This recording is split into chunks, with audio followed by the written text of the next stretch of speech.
Yes. Good evening, everyone. We welcome you all to this Ortho TV original webinar series. Today we have two speakers with us.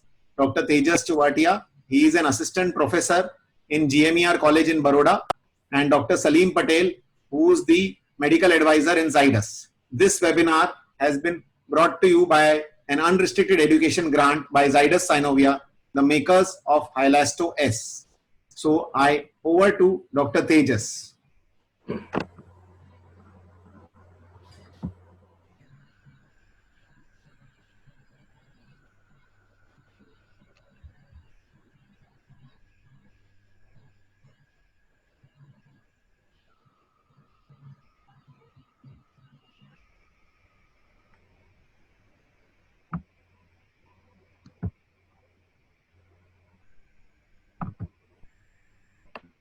Can you visible my screen?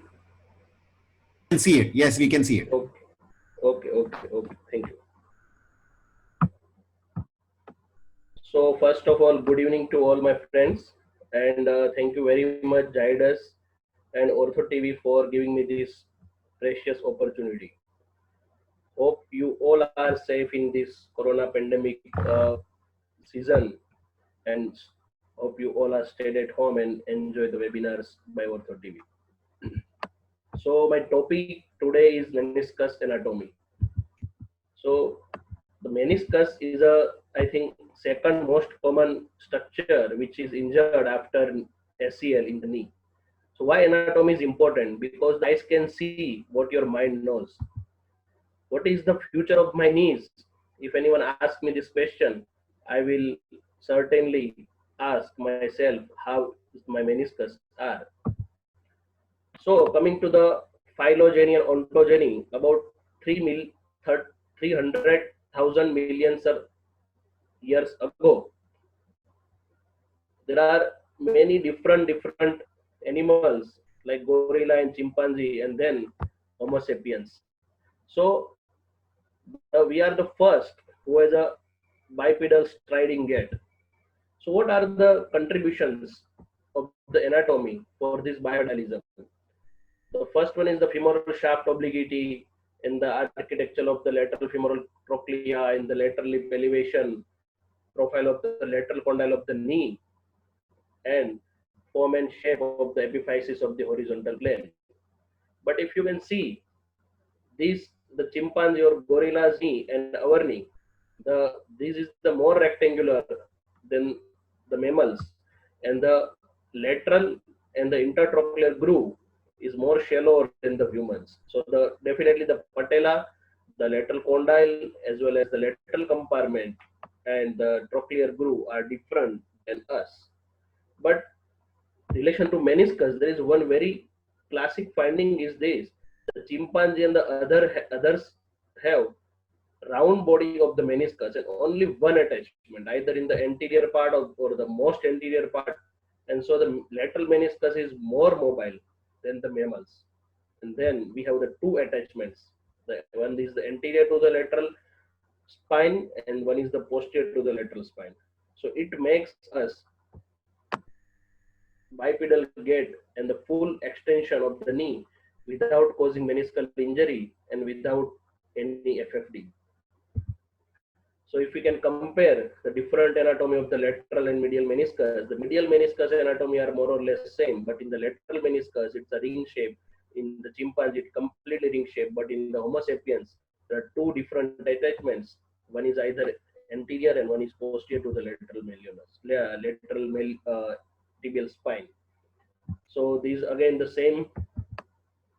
So the discoid meniscus theory. So there are different theories and different anatomists and orthopedists who studied suggest the different anatomy, and the conclusions are the reflection of the persistent normal fetal tissues or any definitive pathological entity. But the one thing is clear: when we study histology, there is intrinsic degenerative changes in the discoid meniscus, and very often in the discoid meniscus there is no posterior attachment like Wisberg or Remfry ligament. So it suggests some of the reversion to our primates. Now coming back to the embryology, There is a blastemal appendicular skeleton, which is one and then divides into three layers. And the intermediate layer, which is less dense, are responsible for all intra-articular structures, including menisci. So, after appearing the lower limb bud at the 4th week, around the 8th week, both meniscus are very well visualized.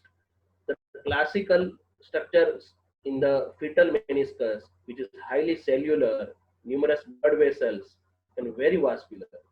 More collagen are circumferential than the deeper part, and there are radial tie fibers which resist longitudinal split, as well as the through radial fibers are there. So whenever there is a radial vertical fibers are there, and whenever the child ambulates, it loads the knee, and so it is very important at the time of child ambulation.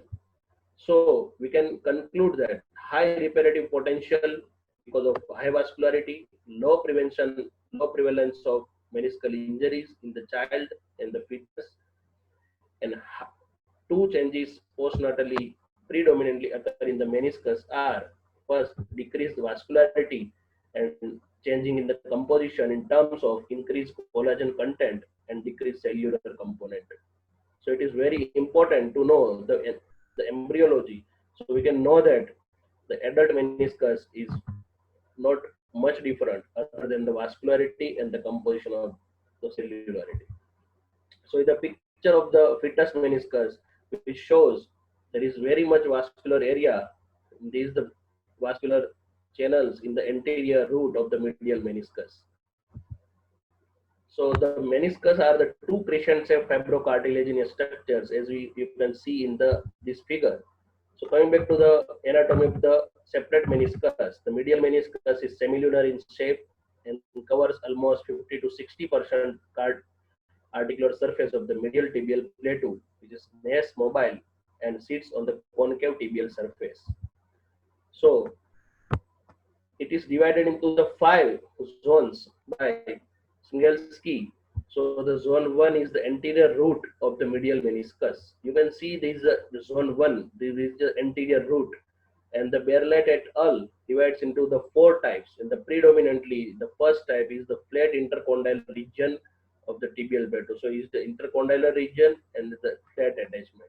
Then the downward slope and the solid fixation and the anterior slope are the different other types. Laprade et al. Concluded that the area of the anterior root of the medial meniscus is around 110 millimeters square. Now coming back to the zone 2. Zone 2 is very important as it is divided by the transverse meniscal ligament or the intermeniscal ligament into 2A and 2B. So the peculiarity of the zone 2 is it is attached with this type of the meniscotibial ligament inferiorly with the tibia, and it's also called the coronary ligament. It's like the corona, like Taj on the head of the king. So it's like coronary ligament. Now the superior edge of this ligament, the zone 2A has no attachment in the superior part, but zone 2B from here, all the meniscus has synovial tissue or the capsular attachment. So you can see the intermeniscal ligament. It's a transpatellar tendon view. Arthroscopy is the anterior meniscal ligament, and this one. So it divides the zone 2 into 2A and 2B. Now the zone 3 starts from the anterior border of the MCL. This is the MCL, and it attached very firmly with the MCL or the capsular thickening. You can see that the meniscofibular and the meniscotibial component.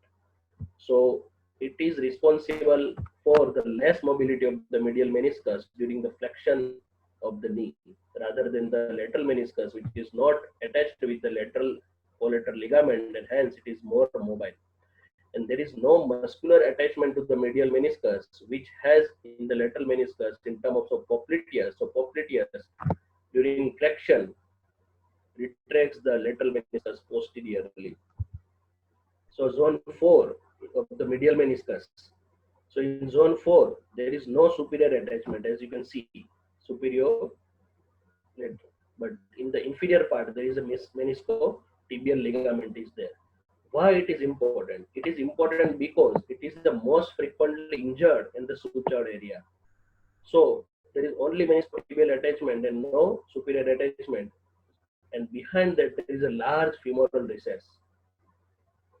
And it contributes the mobility which has medial meniscus has in the flexions of the knee.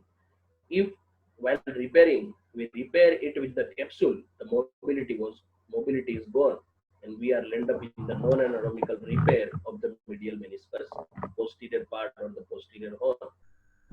So it's very important to know the anatomy. There is no attachment superiorly in the capsular part here. So you can see this is the medial meniscus posterior root or the posterior part. There is no superior and capsular attachment. In these also there is a medial femoral condyle, there is the medial meniscus part, and there is no attachment. Only attachment is the inferior. So there is the medial meniscus, superiorly no attachment, medially no attachment, only inferiorly meniscotibial ligament attachment is there. Zone 5 is obviously the root of the medial meniscus. This one is the root of the medial meniscus. This is the PCL. This is the lateral meniscofemoral ligament, Humphrey and the Weisberg. And so the PCL and this one is the medial meniscus root. This one number is the lateral meniscus root. So it is the anterior, this one is the posterior, medial and the lateral. So the medial meniscus root, if we can see this figure by Laprade et al. So this is the medial meniscus root. It's around the center of the medial meniscus root is around 8 to 8.2 mm anteriorly, and from the medial tibial eminence it's around 1 centimeter posteriorly and slightly around 1 mm laterally. So it's a landmarks of the medial meniscus root. Now coming back to the lateral meniscus, more circular, more fab, and the help in loading distribution in the lateral compartment, more mobile as we are discussed, and it sits on the convex tibial surface, so it has more responsibility for the maintaining the congruency of the joint, and it's hence it's more important. Why it's more important, we will see in the subsequent slides. So it has also many different uh, areas anatomically. So first is the anterior root of the lateral meniscus. The anterior root of the lateral meniscus, you can see this is the ACL, and this is the lateral meniscus root which is beneath the ACL, and it is interconnected with the anterior part of the ACL and the anterolateral bundle of the ACL. So these type of tenting of the ACL is called duck footprint of the tibial part of the ACL.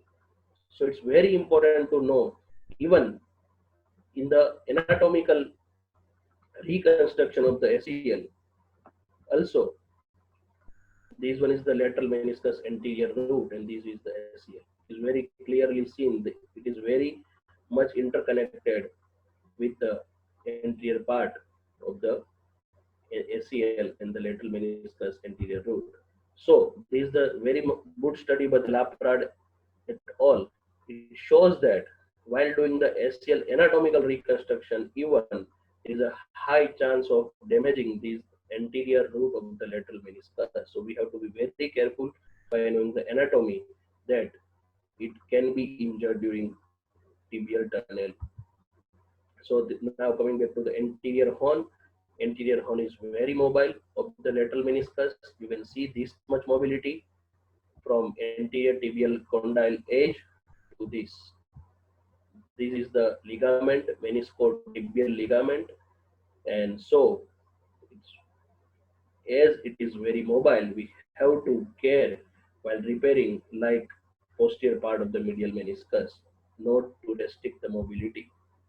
Now at the area level of the popliteus hiatus, in the our primates, the popliteus is articulated with the fibula, and fibula also articulated with the femur. But as we grow, fibula growing downwards, and the popliteus maintains its articular connections with the fibula and has a new attachment on the femur. So you can see this is a lateral meniscus part.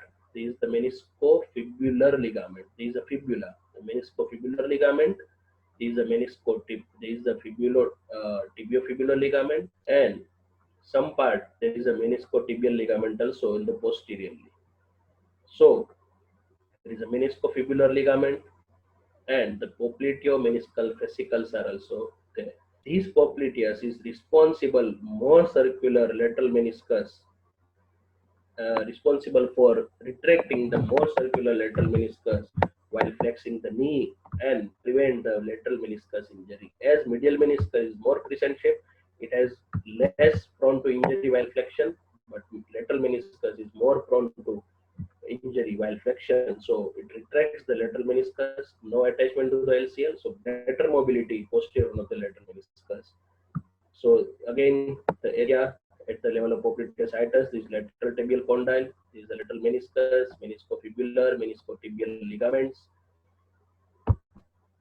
Now the meniscofemoral ligament of the posterior side of the lateral meniscus.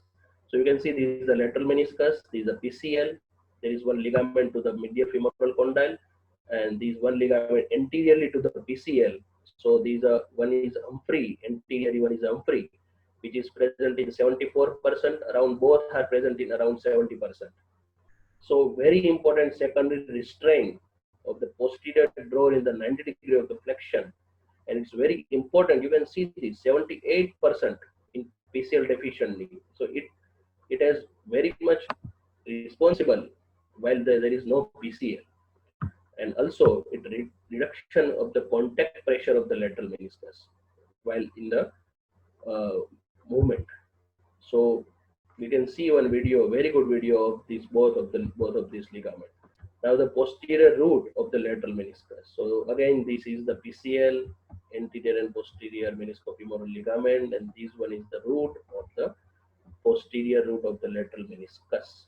So it's a mean area of around 115 millimeters square. It's like one centimeter, around half centimeter medial to the lateral tibial apex and 1 centimeter posterior to it. So it's very important landmark. The PCL is one posterior to the center of the lateral meniscus posterior root, and the lateral tibial eminence is around 5 mm, half centimeter. And there is medial tibial eminence which is very close, around 1 mm, and this 5 mm. The PCL is obliquely 1 centimeter away from the medial root and straightly anteriorly 1 centimeter away from the lateral meniscus root. It goes up to the medial tibial eminence. You can see very broad attachment. So now the intermeniscal connections. There are 4 intermeniscal connections: anterior, posterior, and 2 oblique. But the important one is the anterior, which is present in most of around 60% to 94%. We can see this is the intermeniscal ligament. This is the anterior intermeniscal ligament. Now the comparisons of the both meniscus.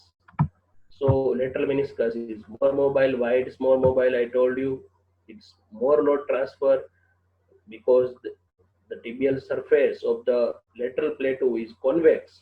Medial meniscus, lateral meniscus has more responsibility for the load transfer rather than the medial meniscus, which transfer around 50% loads and 50% transmitted by the articular cartilage, because the tibial surface of the medial plateau is concave. So it's more circular, more C-shaped, less vascular in the medial meniscus.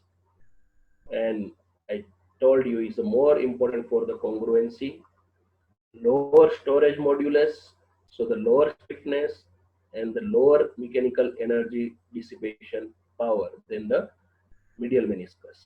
So anterior segment of the both menisci has higher loss factor. Loss factor is a measure for the mechanical energy dissipation. So the anterior segment has more power to dissipate the mechanical energy and higher damping property, so less prone to injury than the posterior part of the meniscus.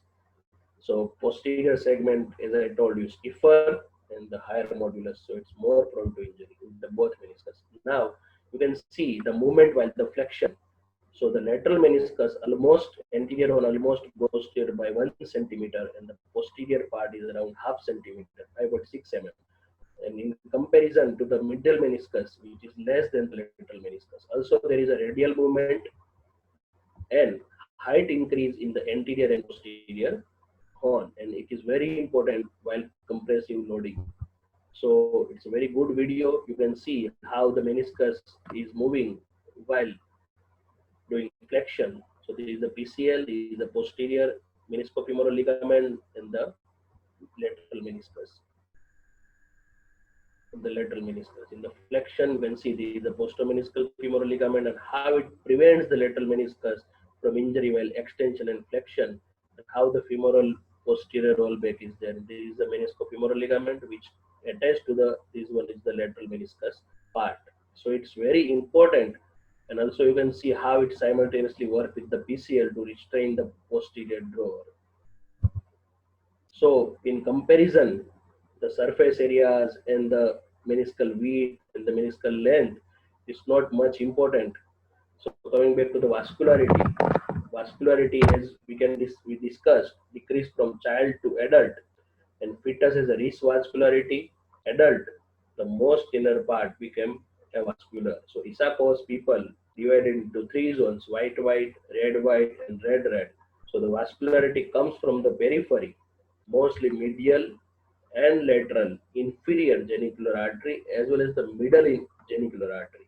Penetrates, making a perisynovial capillary network, perforates, nerve fiber also runs with this. So you can see this very good arthroscopic picture. It's not mine, but I take from one book. So very good. You can the author demonstrated vascularity very well. The synovial network. So the facts are the popliteus hiatus and the posterolateral meniscus are the least supply, so very less reparative potential. Anterior and posterior horns are rich supply in the rich innervation. Medial meniscus, the penetration from periphery is more than the lateral meniscus, so medial meniscus obviously is more vascular supply and the higher repairing and regeneration potential. So these are three zones: white, red, and red zone. Interior, posterior, and the middle segment. This one is the Issaquah's classification. Now the function of the meniscus: joint stability, shock absorption, and contact force distribution. So protection or lowering the friction, lubrication and the nutrition of the joint, and the proprioception. Coming back to the very important topic, biomechanics. So the composition of the meniscus, ultrastructure, more of the water and the collagen. So the weight and the dry weight. And there are many types of collagen, but most important type 1 and type 2. So zone 1 has a type 1 and zone 3 has a type 2 collagen. Because of the load bearing, the zone 3 has more type 2 collagen. And the 5% non-collagenous substance like proteoglycan, glycosaminoglycans, and others. Here, the proteoglycans are very important because it retains the water and is responsible for the viscoelasticity which meniscus has, and it resists the compression. And glycosaminoglycans are also important because it works with the proteoglycans to resist the compression forces. So, as we discussed, meniscus has a three types of fibers: the superficial random-oriented fibers, the middle one are the radial fibers, inner third are the radial fibers, and the third one, which are superficial and are the circumferential oriented fibers. So you can see the three types of fibers here, and the other fourth type is the tie fibers, which ties the circumferential fibers and help to resist the circumferential fiber to split in the longitudinal direction. So it's very important to know that the radial fiber, which are in the inner third and like this direction, resist the compressive forces, and the circumferential fiber like this direction resist the tensile forces. So there are two types of cells: the fusiform as well as the round. So round cells are responsible for production of the collagen type 1, and the fusiform are the interconnecting property cells. So again, there is three layers as we discussed. The random superficial arranged is mimic like hyaline cartilage. The lamellar or the middle layer which has radial fibers and the vertical as well as the radial fibers, which helps to overcome the compression forces. And the third one is the deep fiber or the circumferential fiber for responsible for the tension overcoming and the tensile forces overcoming. And the tie fiber helps the circumferential fiber for the prevention of longitudinal split of the circumferential fibers. So biomechanical properties, viscoelasticity and meniscus are undergone three types of forces: the compression, shear forces, and the radial tensile forces. So it's how it overcomes. Let's see. So viscoelasticity is mainly, as we told, is by the proteoglycans and the water retentions. So viscous and the elastic. So what is the elastic? Is the solid. The viscous is the fluid property. So first there is a solid and then is meniscus acts like a viscous during loading. So when it loads, first meniscus are like solid structure and then it extrudes the fluid and it's like fluid and viscous structure. So it's like biphasic theory, and it all depends upon the tissue permeability and the pore sizes which meniscus has. So you can see it is under compression. Meniscal permeability is very important, and the most important fact here is the meniscal permeability is very lower than the articular cartilage. So meniscus can retain the water, can retain its shape, and can passes axial or the comprehensive loading congruently over the cartilage, and so the load bearing capacity is very good, and the load sharing, the load passing capacity is also very good. So response to compression is by the two properties: one is the creep and one is the stress relaxation. So creep is when the constant load is applied to the knee joint. So the initially meniscus, as we told, is resisted by the elastic property, and the stress relaxation is after holding this constant load, meniscus relaxes, and so the load which required to maintain this compression decreases. So we can see that how the hoop stresses or the compressive stresses works on the meniscus. So like there is a joint and the forces coming, axial forces are there.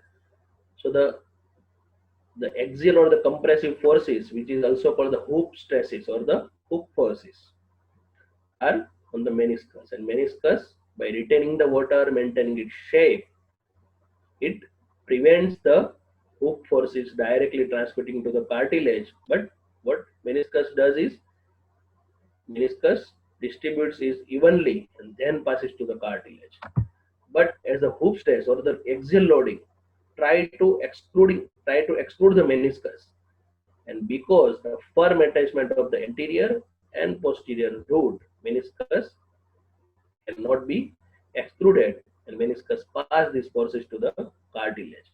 But as we increase the forces or the hoop stresses to the meniscus, meniscus splits radially, and whenever there is a radial tear, the hoop stresses are gone and meniscus is dysfunctional. So it's very important to know there is an anchor like mechanism by the anterior and posterior root or the anterior and posterior attachment of the meniscus, and it prevents the hoop stresses to pass unevenly on the cartilage, and the cartilage protection property is there. So whenever there is a tear, so these are hoop stresses. So hoop stresses is like this and try to excluding the meniscus, but the anchor mechanism prevents it. And these are radial tensile stresses, these are shear stresses like these, and it tear the meniscus in a different way. So as we can see, this is the forces which are there while axial loading. But as meniscus are there, prevents only from loading only this part, and also this part and this part, because of meniscus, can transmit forces to the tibia.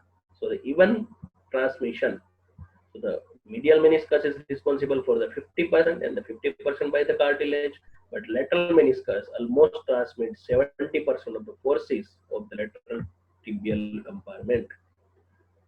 So when there is a PCL deficiency, the role of the Wisberg and Humphrey are there, but when there is SCL deficiency, the role of the posterior part and the posterior root of the medial meniscus is there. Medial meniscus posterior part is the secondary restraint to the anterior translation of the tibia, and so in the SCL deficient knees, after chronic non-repairable SCL deficient knees, the tear of the posterior part of the medial meniscus are very much common. So the compressive properties of the meniscus are tested by many scientists, and the aggregate modulus, how it resists the stiffness under compression, equilibrium modulus, and the hyaluronic permeability. So you can see the only values 0.23, 0.12, 0.06, and it is very lower than the tensile property. We can see in the subsequent slide. Just remember this value 0.23, 0.12, 0.06. Now, how it responds to the tensile shear forces. So, tensile shear forces, the meniscus are 10 times more strongly responses because it's circumferential distributed forces. So, what happens initially? It's a sudden increase of the meniscus elongation or the meniscus size while the tensile force is applied. But then there is a linear relationship. As the forces increase, the size increase, or the elongation of the meniscus are there. And then sudden dip phase when there is a radial tear. So whenever there is a tensile forces are there on the meniscus, mostly the tear is the radial tear and the under high stress tear, so very hard to repair. So some facts are there. The medial meniscus is the highest tensile strength capacity in the anterior and posterior region. Lateral meniscus highest in the posterior region. Circumferential fibers are more prone than the tie fibers by the tear, by the tensile forces, and the superficial layer has no difference because in that part the tensile forces are more distributed evenly rather than the unevenly. So see the difference of the tensile forces.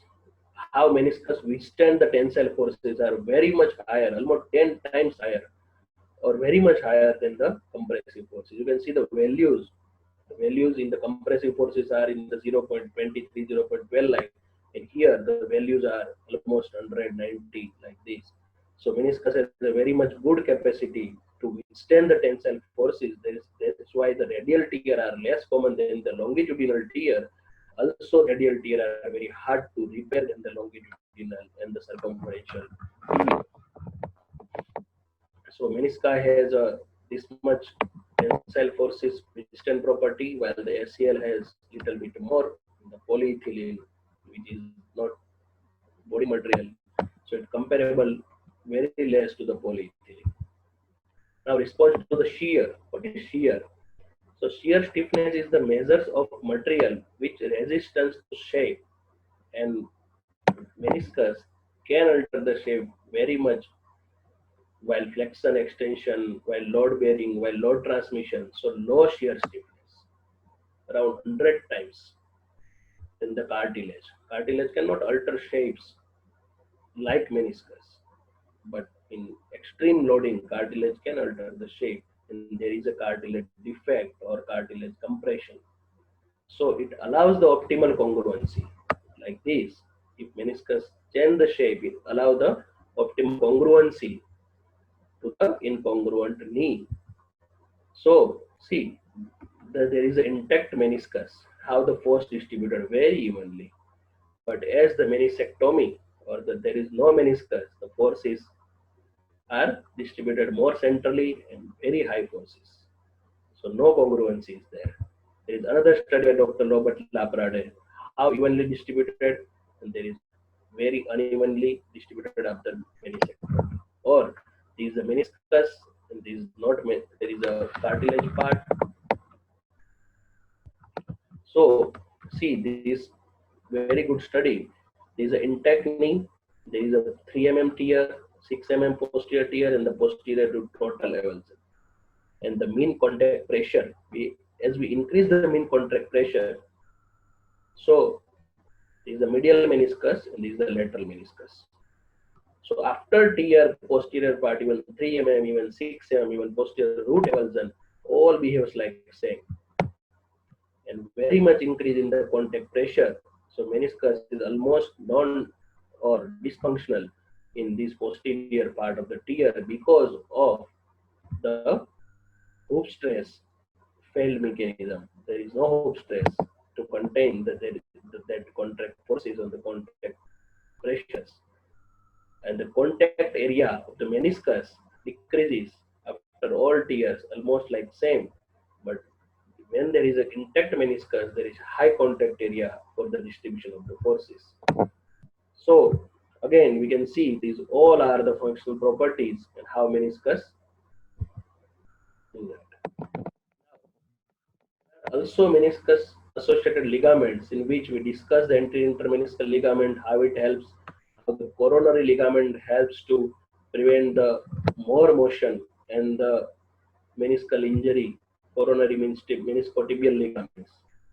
The deep MCL, which is attached to the medial meniscus in the zone 3 area, and it prevents medial meniscus more posterior translation. The anterior meniscofemoral, posterior meniscofemoral ligament, as well as the popliteus, allows the more ring-shaped lateral meniscus to move more posteriorly and prevents its injury. And last but not the least is the meniscofibular ligament. So, the very common tear types. So this is the longitudinal tear. You can see longitudinal tear. This is the buccal tear, which is extension of this. So this is the degenerative tear. The fourth one is the degenerative tear, and this is the parotid type of tear. This you can see this is the radial tear, and when this occurs, the hoop stress is mechanism almost in the posterior part of the knee. So again, you can see this is the root of the medial meniscus, and the root tear is there. So my references are these very good two books. One is by Isakos, by Robert Laprade, and one is by Iska. The Hewlett and others are contributed in these surgery of the meniscus books. So mastering the arthroscopy is like parking the car accurately. But when you know the anatomy, where to park, where not to suture, where not to tie, where not to tie the capsule with meniscus, what are the mobile uh, parts of the meniscus, and what are how the stress works, you can very well repair or you can very well suture the meniscus in the right way. You know how the preservation of the meniscus is very much important to prevent the osteoarthritis in this era. So this is the era of meniscectomy to meniscus preservation or meniscus substitution. And I am not the master, but I am somewhere here who are very eager to learn and also eager to teach. Thank you very much. Thank you, Dr. Tejas. It was a very comprehensive cover of such a niche topic. And one more important thing, when there is a osteoarthritis because of some meniscectomy, because we know the meniscus preservation era has not since long time, but most of the surgeons are also doing meniscectomy nowadays also in a complex tear. So as a part of this talk, I am very much thankful for the Zydus for his product, the Elastoes. I use in many osteoarthritic patients after meniscectomy and after ACL reconstruction in a little bit middle-aged patient, and the results are very good. And also in my shoulder patients after rotator cuff repair and the arthritic ones, rather than using a steroid and lignocaine and normal saline. So very good results because it has new technology and some nanofiber or nanotechnology production. So especially the results with my hands are almost good since now. Thank you very much.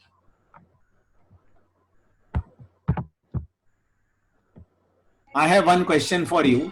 So, in today's day and age, basically, we should basically to prevent osteoarthritis, we should go for all meniscal preservation surgery as far as possible. Yes, yes, as far as possible. Yes. And what about the painful discoid meniscus? Do you get to see those nowadays? Because I don't remember seeing it for a long time now. Yes, in discord meniscus, as we are discussed, there are lots of theories, and most of time when we see the discord meniscus and it is painful or symptomatic, it is advised to remove the medial part, because most of time there is a discord meniscus are lateral side.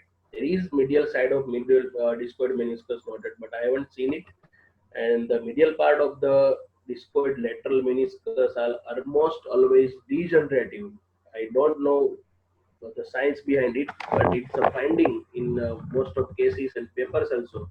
So we have to remove that medial part of the discoid meniscus, and as we remove, most of time there is a horizontal split. So we have to repair this horizontal split also, and to distribute the forces evenly in the lateral meniscus. As the lateral tibial part is very much convex, and lateral meniscus is a very much responsible for the load transmission, almost 70%. So removing lateral meniscus is like increasing osteoarthritis, definitely. Okay. So, Dr. Salim, do you have any question for us? Yeah, just one question, Dr. Tejas. Yes. Post arthroscopy in OA patients, do you like to inject hyaluronic acid? Yes, I always advise inject hyaluronic acid, even not post arthroscopy, but in OA patients, if there is no meniscal injury, symptomatic meniscal injury. Otherwise, I do not do arthroscopy in OA for only for shaving and giving relief. If there is a symptomatic meniscal pathology or anything there, I will definitely do it and remove the or partial meniscectomy or anything, and then inject hyaluronic acid. Or in symptomatic osteoarthritic patient which has no meniscal or any pathology which can be operated, which should be operated, I straightforward advise him to inject hyaluronic acid, especially Hylasto S, since this for 6 months, and it's a very good result in KL grade 1 and 2, especially there is no major malalignment is there. Thank Okay, you. so with this, we go on to our next talk. So Dr. Salim Patel will now share his myths and facts because he has got a vast experience on injection Hylasto S.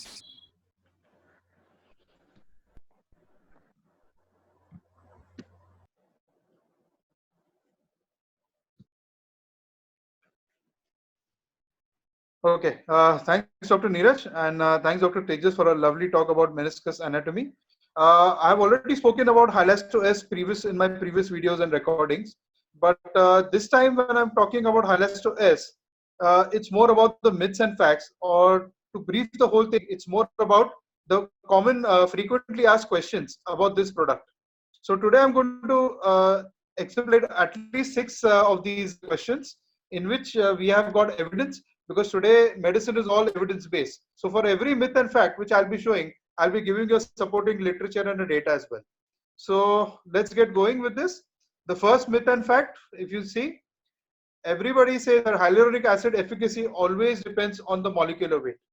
So frankly speaking, this is a myth, because the fact remains that hyaluronic acid efficacy depends on both the concentration as well as the molecular weight. So both the parameters play a very important role in defining the rheological property of your hyaluronic acid. With age, as the concentration of hyaluronic acid reduces, the synovial fluid, which is present in your joint, loses its viscosity as well as elasticity, and thus it's always better to use a hyaluronic acid which has got high concentration, so that when giving an injection, you can definitely balance the viscoelastic properties of the product. To support my statement, these are 2 studies. The one study, which is of Hylasto S itself, in which we have say that the apoptosis, meaning the cartilage degradation which takes place, is taken care of with the help of sorbitol.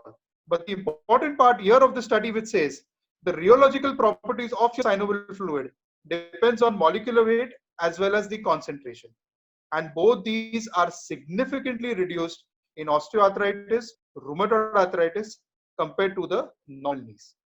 The second study is about rheology. Rheology is nothing but the study of flow of matter. So the rheology about synovial fluid and rheology about your hyaluronic acid.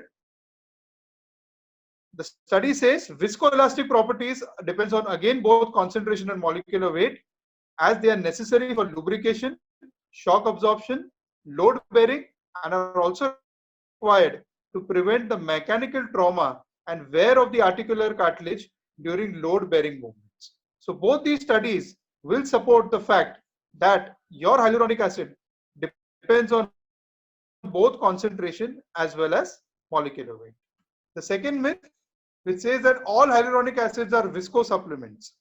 Okay, so this used to be a fact previously, but now we consider this as a myth. The reason being, basically there are 1 to 4 generations of hyaluronic acid, okay, which are called as viscosupplements. So if you see this picture, we have a gel type, which is our Hyalasto S, and the conventional 1% hyaluronic acid is a more of a liquid type. So the 5th generation is called as a viscoadaptive. So to emphasize upon this, we describe or we differentiate these generations on a property called as crossover frequency. So viscoadaptive means at a time period or at a frequency of 0.4 hertz, there is a switch of your synovial fluid status or the hyaluronic status from high viscosity to a high elasticity, so that it gives a better shock absorption. Your young, healthy synovial fluid is always viscoadaptive in nature. So this is what I was talking about, the 4 generations. The first generation hyaluronic acid was a multiple shot with animal source. The second generation became a single shot, again but the animal source. The third generation was multiple shots but biofermented. And the fourth generation was the single shot, which is biofermented. Nowadays, most of the surgeons are using the 4th generation hyaluronic acid. So these are called as viscosupplements. What we have in Hyalasto S is a viscoadaptive. So explaining this property of viscoadaptive, it's simple. The crossover frequency, if you see the black color line, it shows your young, healthy, normal synovial fluid, and the red color line is for your Hyalasto S. So when the patient is resting, when the patient is walking, and when the patient is running, the frequency at which your synovial fluid or your injected hyaluronic acid changes from a high viscous state to a high elastic state is at 0.4 hertz. So this Hyalasto S property or its rheological property is as good as a young, healthy, normal human being. To explain it in a much easier way, when you have 2 conditions, when your patient is either sitting or is not doing any activity, the mechanical stress which is acting on the knee is pretty less. So in that stage, your synovial fluid is more viscous and less elastic. So the job is to limit the friction. The moment the patient starts running, mechanical stresses increases, meaning your viscosity has to adapt.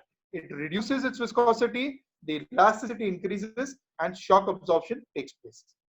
So this is the patented property of this product, which has been patented through a number of publications and papers, which shows that your synovial fluid, a normal young healthy synovial fluid, has viscoelastic properties, which is present in our product called as Hyalasto S.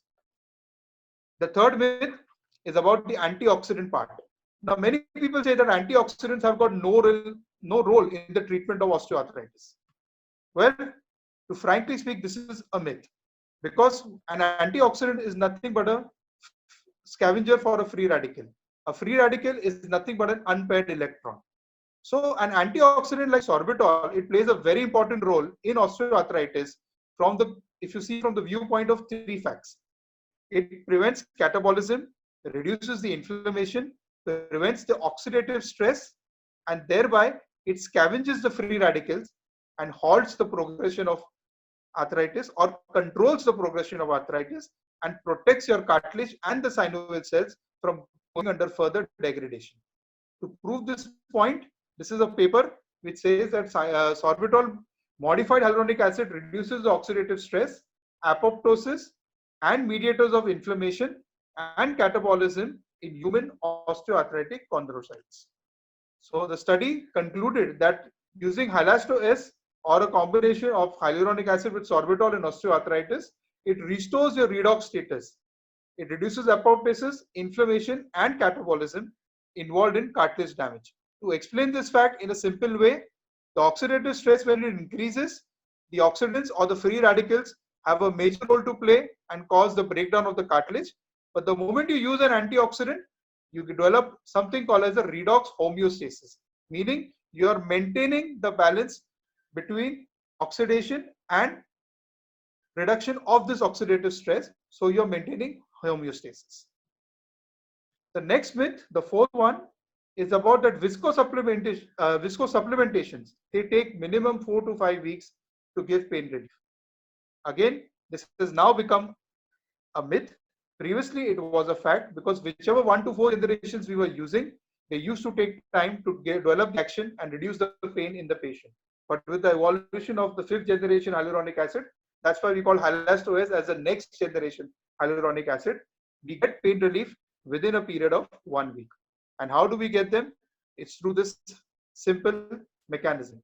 In osteoarthritis, you know there is mechanical damage of the cartilage, which can cause inflammation. There are free radicals which are generated. It decreases the molecular weight of your hyaluronic acid, destroys your cartilage, destroys your synovial cells, and cause a lot of pain to the patient. When you are using 1 to 4 generation hyaluronic acids, they are only taking care of the mechanical damage, but there is nothing to look into the inflammation part. But the moment you give Hylasto-S, which is a combination of 2% hyaluronic acid and 4% of sorbitol, it starts taking care of the oxygen-free radicals. Thereby, it will stop the further breakdown of your hyaluronic acid which you have injected, and also it will prevent the chondrocytes as well as the synovial cells from getting damaged and thereby reducing the pain. The data supporting this theory is a one which is taken from a publication of Kipshovins. Now, this is an article which states that patients who were given Hylasto-S on all grades of arthritis, right from KL grade 1 to KL grade 4, the summary of the results was such: fast pain relief within 1 week in 70% of the patients, intense pain relief by 2 weeks in almost 80%, pain relief is controlled or maintained for 6 months in almost 65% of the patients, and co-medications is reduced in 73% of the patients. So this data gives a very, very good comprehensive knowledge about how this product works and how it minimizes pain within the first week of the injection. And this is a study based on 1,147 patients. So it's a very good data which has been compiled, and this was published in the year 2013. The next one is hyaluronic acid injection causes faster and long-term pain relief when you combine with the steroid, right?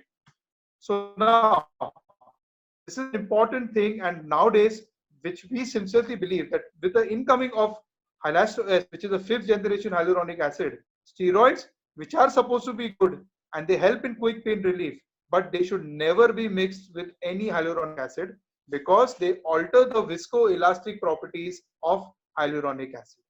To explain this in a simpler way, the Hylasto-S, if you see the picture above, S is your sorbitol, HA is your hyaluronic acid change. They are connected by a strong hydrogen bond, which is depicted as an orange color picture here. And if you see the free radicals, which is the complete red circle, they start attacking or trying to break the hyaluronic acid change. Sorbitol, being an antioxidant, it neutralizes these scavenger free radicals and makes them deactivated, which is seen as a hollow red color chain. So the shield of sorbitol does the job of protecting the hyaluronic acid from further breakdown. And secondly, being an antioxidant, it takes care of inflammation by neutralizing the free radicals. So the theory supporting this is a paper publication in which about 400 patients were given Hylasto-S in high grades of osteoarthritis in patients who were contracting for corticosteroid. This was an article by Bossoni published in the Trauma Journal of Italy. The results were such that a 26 weeks pain-free period was achieved in all grades of arthritis, and out of these 400 patients, there were 11 patients who were grade 4 arthritis. So strongly noticeable in grade 4 arthritis, out of 11, 10 patients develop complete pain relief despite the absence of corticosteroid. So this is a very good data which really supports that even in stage 4, I don't say that all patients of stage 4 will get pain relief, like what this data is showing, but at least we can ensure that 25 to 30% pain relief is there even in stage 4 patients of arthritis where you don't have surgeries to offer.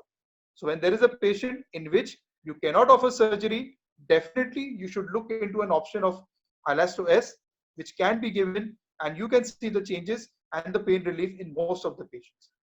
I have personally used about 30 to 40 patients of mine Hylasto S in stage 4, in which I have seen there has been a variable response right from 20% to 40 to 45% pain relief. And believe me, these patients really believe in an option when you give them other than surgery. I, being a joint replacement surgeon, love to operate. But when I know when the patient doesn't want a surgery, this is a good option for them to provide it.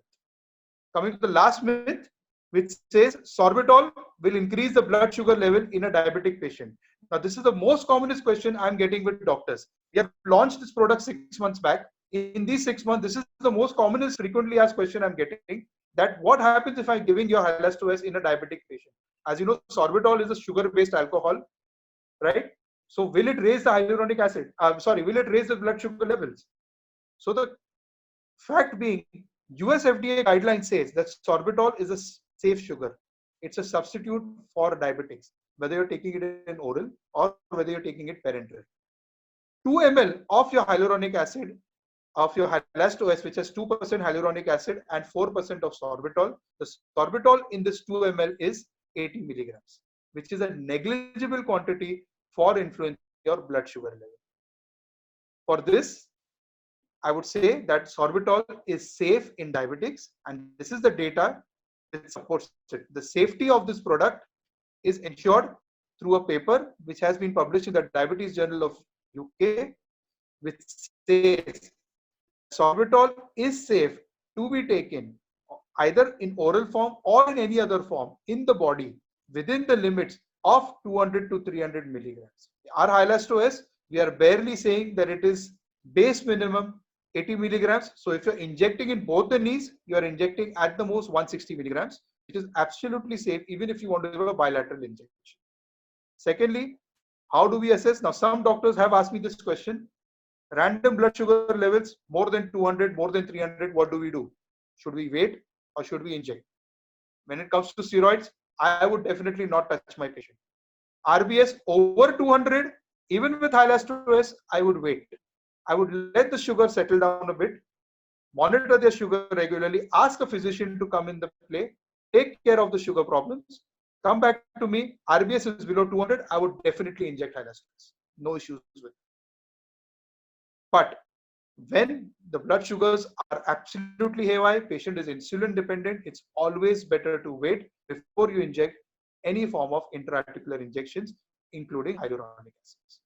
So coming to my next point, which says Hylasto S compared with the other 2 ml available hyaluronic acids, how does this product score over it? It's a 2% hyaluronic acid, which is in gel form. Now the gel preparation is the key because it takes care of the cartilage elasticity. It improves the cartilage elasticity. It cannot increase the elasticity, but it can definitely improve it. Because this injection being in gel form has got 54% more elasticity compared to a young, healthy, normal synovial fluid. Secondly, it has got a patented viscoelastic or viscoadaptive property, sorbitol, which breaks the oxidative loops, the viscoantalgic theory, in which sorbitol is taking care of the inflammation as well as preventing the further breakdown of hyaluronic acid, and plus, the most important part, it gives results within 1 week of the injection, which has been documented in a study of 1,147 patients, and the Swiss technology, which always has an upper hand. So what would be my take-home message? It is the only brand which is viscoadaptive in nature, only brand with an antioxidant, which is sorbitol. It has a crossover frequency which is equal to a healthy, young, normal synovial fluid. It is the 5th generation, the next generation hyaluronic acid, the imported switch technology, which creates a product with a combination of hyaluronic acid and sorbitol. The 2% is the maximum concentration of hyaluronic acid currently available in any of the brands or the preparations. And it is meant for all the osteoarthritic patients and for all joints. So my sincere request to all our viewers is, this is a product which we should be looking into, especially in our patients when we don't have options in osteoarthritis. Provided patient doesn't want surgery, we need more options, especially in any stages. You can buy time for surgery, and this product works well. Today, in the COVID scenario, we are waiting eagerly for a vaccine to be coming in so that we get rid of this pandemic as early as possible. Vaccines are on their way, but for your knee joint, I would say this is the right vaccine to use for your knee joints, for your osteoarthritic patients. I thank you for your patient hearing, and any further information or queries related to Hylas2S, you can get to our email ID of hylas2s@gmail.com. Thank you.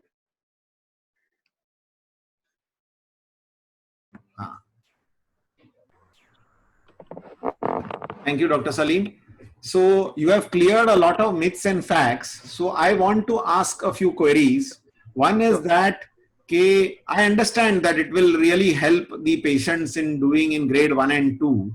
So what is the result in a patient who's already deformed and already basically having a lot of knee bend, where basically the ideal treatment for him is a knee replacement?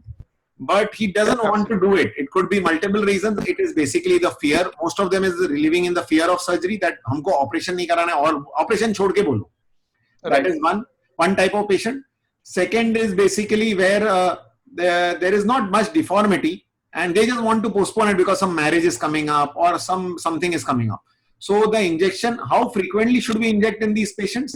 And is it effective in a deformity case where there is pain, or is it at least reduction of pain in those type of cases? Right. Okay, good question, Neeraj. First thing I would like to say, your first question, whether this will really help in deformity.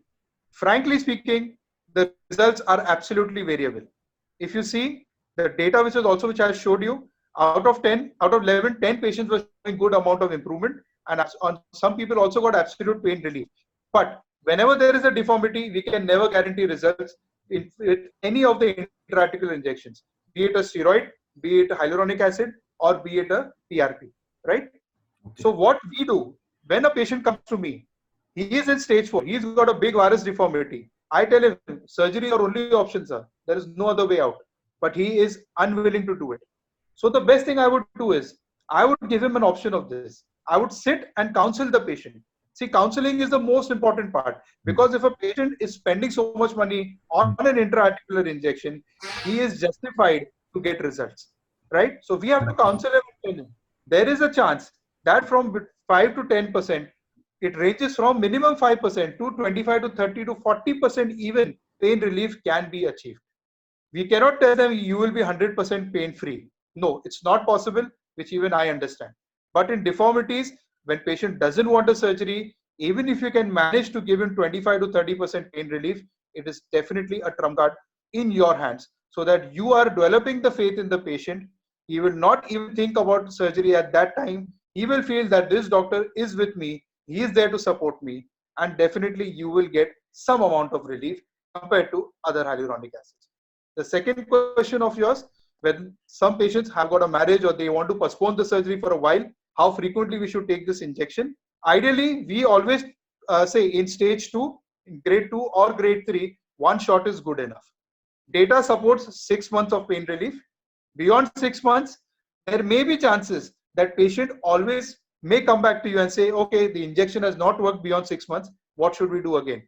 So if that's what I said, before you give the injection, you have to counsel the patient. I'm giving you the injection today. You will have good amount of pain relief. But the most important thing is you have to exercise. You have to undergo physiotherapy.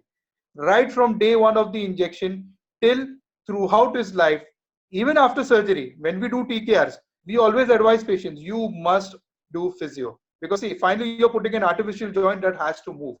Nothing moves on its own.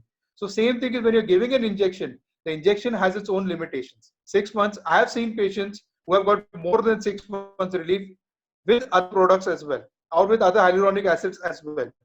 Now, this product we've been using for the past 6 months. I had used this product 4 years back in my own mother, where I had injected her, and at that time this product was available in the US. So there I have seen that she was a great for arthritis. I had given it. She had considerable amount of pain relief. 6 months down the line, no issues.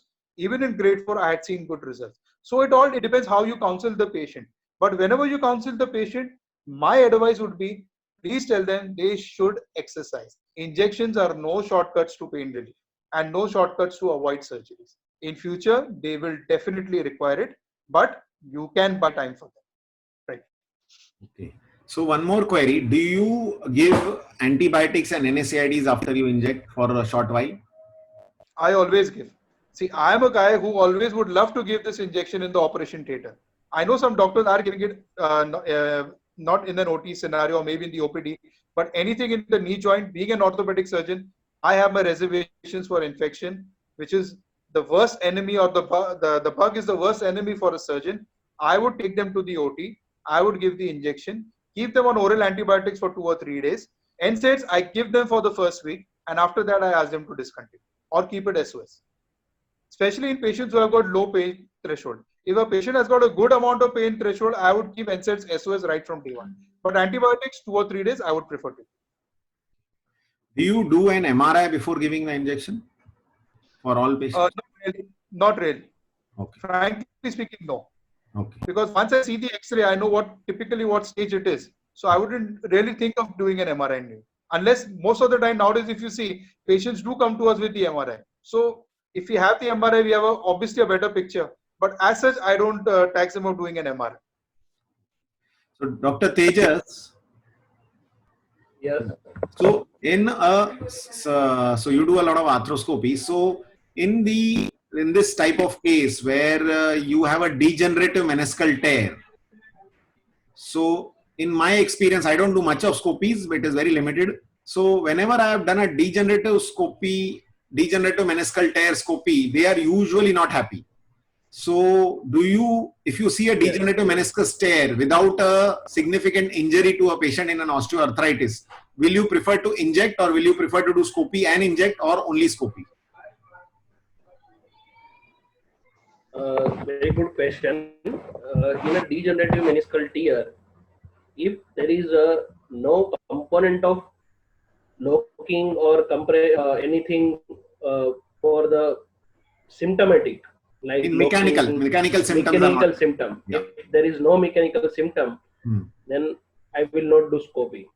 Okay. And I will always tell the patient according to the care stages treatment. If one and 2 stage, almost early 3, I will offer. Yeah. Dr. Tejas, your voice went away. Yeah.